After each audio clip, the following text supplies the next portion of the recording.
नमस्कार बंधुरा आमार चैनेले सकलके स्वागत जानाई। आज के आमी आपनादेर संगे एकटा दुर्दान्त स्वादेर पाका आमेर कालाकाद मिष्टि शेयर करछि।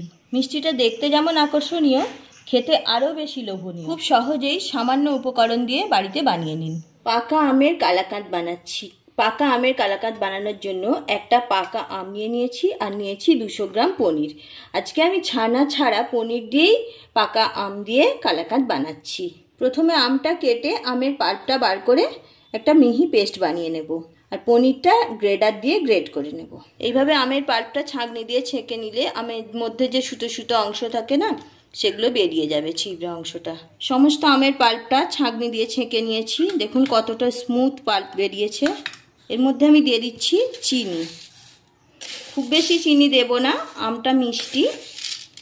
আমি 5-6 চামচ মতো চিনি দেব। আমের পাল্পের সঙ্গে চিনিটা খুব ভালোভাবে মিশিয়ে নিচ্ছি। আমি একটা কড়াই নিয়ে নিয়েছি আর একটা গ্রেডার নিয়েছি। গ্রেডার দিয়ে পনিরটা গ্রেড করে নেব।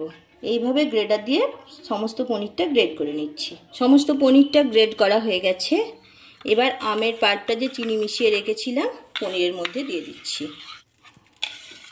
খুব ভালোভাবে মিশিয়ে নেব। পনিরের সাথে আমের পাল্প চিনি খুব ভালোভাবে মেশানো হয়ে গেছে। দিয়ে দিলাম হাফ কাপ দুধ। দিয়ে আবারও ভালোভাবে মিশিয়ে নিচ্ছি। মিশিয়ে আমি কিছুক্ষণ রেস্টে রেখে দেব যাতে সমস্ত উপকরণগুলো ভালোভাবে মিশে যায় আর চিনিটা সুন্দরভাবে গলে যায়। 10 মিনিট হয়ে গেছে। গ্যাস অন করে কড়াই বসিয়ে দিয়েছি। এবার খুব ভালোভাবে পাক করে নেব। গ্যাসের ফ্লেমটা লো টু মিডিয়ামে রেখে অনবরত নাড়তে থাকবো। দেখুন মিডিয়াম আঁচে অনবরত নাড়তে নাড়তে অনেকটাই ঘন হয়ে গেছে আর দানাদার হয়েছে। সুন্দর একটা গন্ধ উঠেছে। এই পর্যায়ে আমি দিয়ে দিচ্ছি গুঁড়ো দুধ। গুঁড়ো দুধটা দিলে কালাকাঁদের টেস্ট আরো ভালো হবে। গুঁড়ো দুধটা দিয়ে ভালোভাবে মিশিয়ে নিচ্ছি। দিতে হবে এলাচ।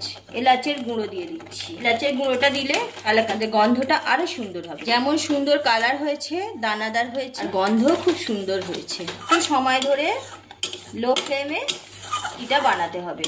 জোর দিয়ে বানাতে যাবেন না, তাহলে ভালো হবে না। দেখুন অনবরত নাড়তে নাড়তে মিষ্টিটা রেডি হয়ে গেছে। এই রকম ঘনত্বটা থাকবে। আরো 3-4 মিনিট নাড়াচাড়া করে আমি গ্যাসের ফ্লেমটা অফ করে দিচ্ছি। এর থেকে বেশি শুকনো করলে কালাকাঁদ মিষ্টিটা শক্ত হয়ে যাবে। কালাকাঁদ মিষ্টিটা একটু নরম হয়, তাই এই পর্যায়ে আমি গ্যাসের ফ্লেমটা অফ করে দিলাম। কালাকাঁদ মিষ্টিটা সেট করার জন্য আমি চৌকো একটা টিফিন বক্স নিয়ে নিয়েছি। এর মধ্যে ঘি ব্রাশ করে নেব। গরম অবস্থাতেই মিষ্টিটা সেট হতে দিতে হবে। আমি এর মধ্যে ঢেলে নিচ্ছি। এইভাবে আমি সমান করে দেব। এইভাবে প্লেন করে দিলাম। এবার কিছু ড্রাই ফ্রুট নিয়েছি। ড্রাই ফ্রুটগুলো আমি উপর থেকে দিয়ে দিচ্ছি। সামনেই জামাই ষষ্ঠী এসে যাচ্ছে। এইভাবে পাকা আম দিয়ে কালাকাঁদ মিষ্টি বানিয়ে আপনারা জামাইদের পরিবেশন করুন। জামাইরাও খেয়ে খুব খুশি হবে। আর বানিয়ে কেমন হয়েছে কমেন্ট করে আমাকে জানাবেন।